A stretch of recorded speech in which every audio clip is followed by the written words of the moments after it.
हम देख रहे हैं पाठ 4 घमंडी कौवा। बच्चों, इस कहानी में अब तक हमने देखा कि किसी तालाब में एक हंस का जोड़ा रहता था और वही तालाब के किनारे एक पेड़ पर कौवा भी रहता था और वो कौवा उस हंस दंपति को हमेशा पानी में ही देखता था और इस वजह से उसे ऐसे लगता था कि इन्हें उड़ना नहीं आता। वो जब भी उन दोनों को देखता वो पानी में ही रहते थे। उस कौवे ने उन दोनों को उड़ते हुए कभी नहीं देखा था और इसलिए उसे लगता था कि इन्हें उड़ना नहीं आता। तो एक बार उसने उस हंस को पूछ ही लिया कि क्या तुम्हें उड़ना नहीं आता? तुम हमेशा तैरते रहते हो, क्या तुम्हारे पंख नहीं हैं? उसने अधीरता से एक बार उसे पूछ ही लिया।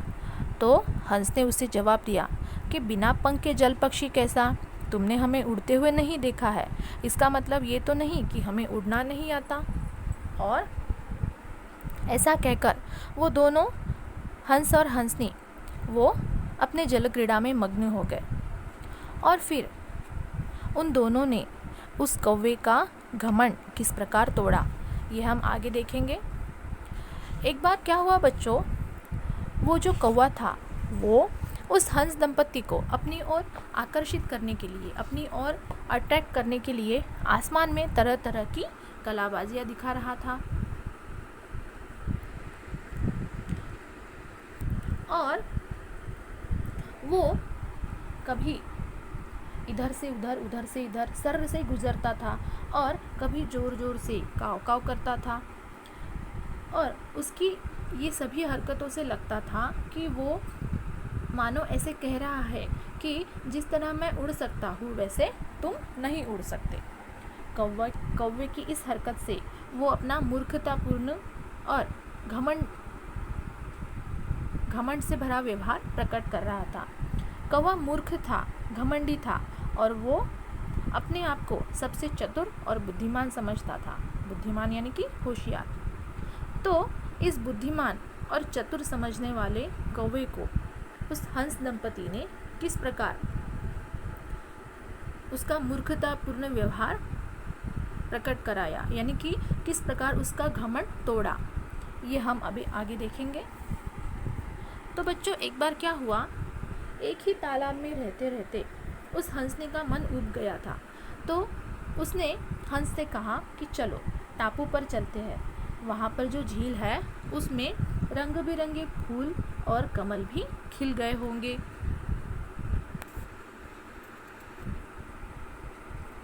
तो कुछ दिन वहाँ पर जाते हैं। फिर एक दिन उसे हंस ने कहा चलो टापू पर चले, वहाँ झील में रंग बिरंगे फूल और कमल भी खिल गए होंगे। तो बात तो तुम ठीक कर रही हो, कौवे को भी पता चल जाएगा कि हम सचमुच जल पक्षी हैं और उड़ सकते हैं।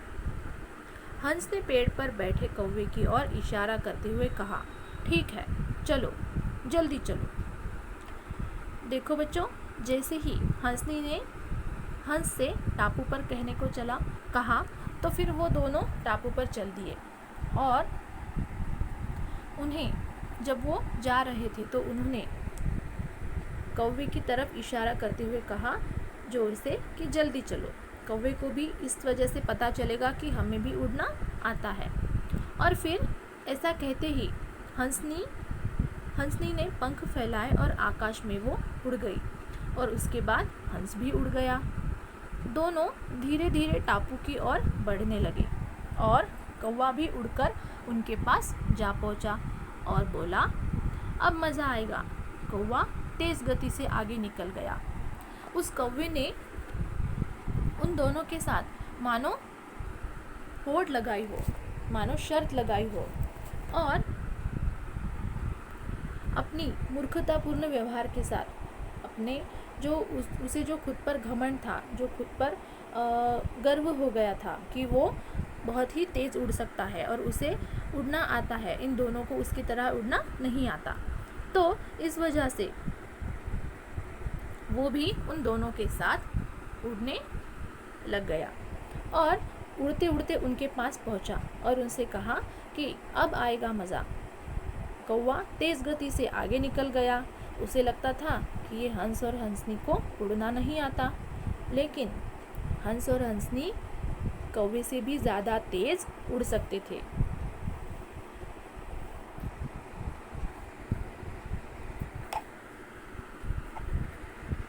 तो फिर आगे क्या हुआ, आइए देखते हैं। उसे देखकर हंस और हंसनी मुस्कुराकर अपनी गति धीमी कर ली।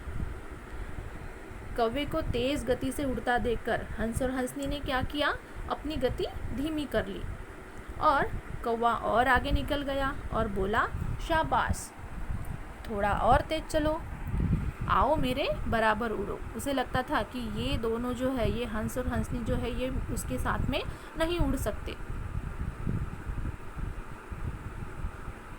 तो कौवे की ललकार सुनकर हंस दंपति ने मुस्कुराकर थोड़ा ऊंचे उठकर अपनी गति बढ़ा ली और उनकी तेज गति देखकर कौवे के होश उड़ गए।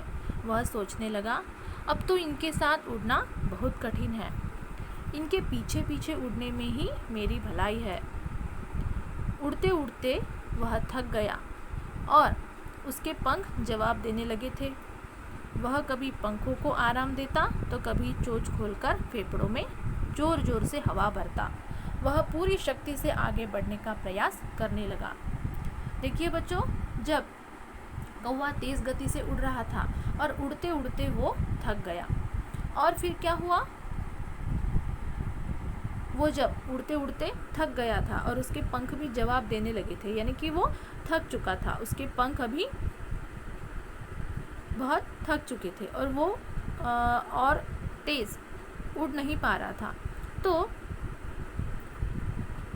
वो क्या करता था, कभी अपने पंखों को आराम देता था और कभी चोंच खोलकर फेफड़ों में जोर जोर से हवा भरता था।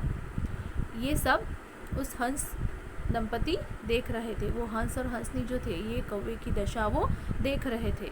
कौवे को क्या लग रहा था, उसे बहुत ही अभिमान था कि वो तेज गति से उड़ सकता है। लेकिन जैसे ही हंस और हंसनी ने अपनी उड़ने की गति बढ़ाई, वो तेज उड़ने लगे, तो कौवे को समझ में आया कि उसे अपनी गति धीमी करनी चाहिए और इनके पीछे पीछे उड़ने में ही उसकी भलाई है, क्योंकि तेज उड़ते उड़ते उसके पंख थक गए थे, वो थक चुका था।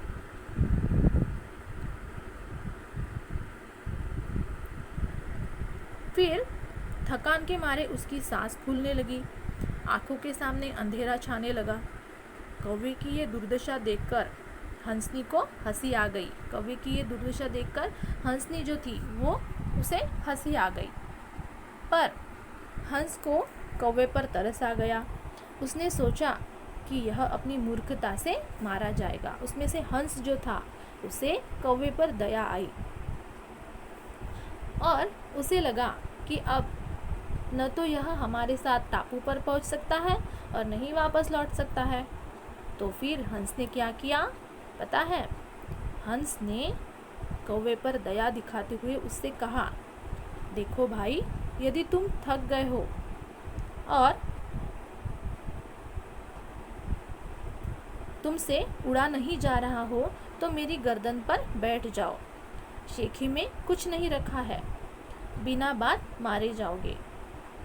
हम तुम्हें तालाब के किनारे छोड़ आएंगे। देखो बच्चों, उस हंस को कौवे पर तरस आ गया और उसने कौवे से कहा कि अगर तुम उड़ नहीं सकते हो तो तुम मेरी गर्दन पर बैठ जाओ। अगर तुम थक गए हो, तुमसे उड़ा नहीं जा रहा है तो तुम मेरी गर्दन पर बैठ जाओ, मैं तुम्हें तालाब के किनारे छोड़ आऊँगा। शेखी में कुछ नहीं रखा है। शेखी यानी कि झूठी शान, झूठी शान में कुछ नहीं रखा होता है।